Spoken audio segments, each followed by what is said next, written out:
இல்லை கொஞ்சமாக கருவேப்பிலை சேர்த்துருங்க. கருவேப்பிலை சேர்த்துட்டு பூண்டு வந்து நான் 8 பல் பூண்டு எடுத்து வச்சுருக்கேன், அதை சேர்த்துடலாம். சேர்த்துட்டு அதை நல்லா கிளறி விட்டுட்டே இருங்க. இந்த பூண்டு கொஞ்சம் நல்லா கலர் மாறுற வரை அதை அப்படியே நல்லா கிளறி விட்டுட்டே இருங்க. சேனல் இப்போ தான் ஃபஸ்ட் டைம் பார்க்குறீங்க, சப்ஸ்கிரைப் பட்டன் இருக்கும், அது ப்ரெஸ் பண்ணிட்டு பக்கத்தில் இருக்கிற பெல் பட்டன் ப்ரெஸ் பண்ணி நான் போடுற வீடியோ நோட்டிஃபிகேஷன்ஸ் வரும்.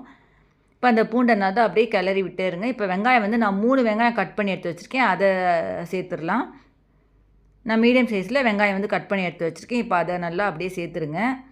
வேறு என்ன ரெசிபி வேணும்னு கமெண்ட் பாக்ஸில் கேளுங்க. இது வந்து இந்த குழம்பு பார்த்திங்கன்னா உங்களுக்கு இந்த மோர் சாத்துக்கெலாம் இதை தொட்டு சாப்பிட்லாம். இந்த புளி குழம்பு வந்து உங்களுக்கு தொட்டுக்க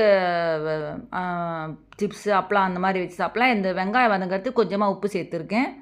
இப்போது தக்காளி அரைச்சி விழுது இதில் சேர்த்துடலாம். தக்காளி வந்து 2 தக்காளி நான் அரைச்சி எடுத்து வச்சுருக்கேன். நீங்கள் பெரிய தக்காளியாக இருந்தால் 1 தக்காளி எடுத்துக்கோங்க, நான் சின்ன தக்காளி இருந்தால் 2 தக்காளி அரைச்சி விழுது அதில் சேர்த்துருக்கேன். இப்போ அதை நல்லா அப்படியே கிளறி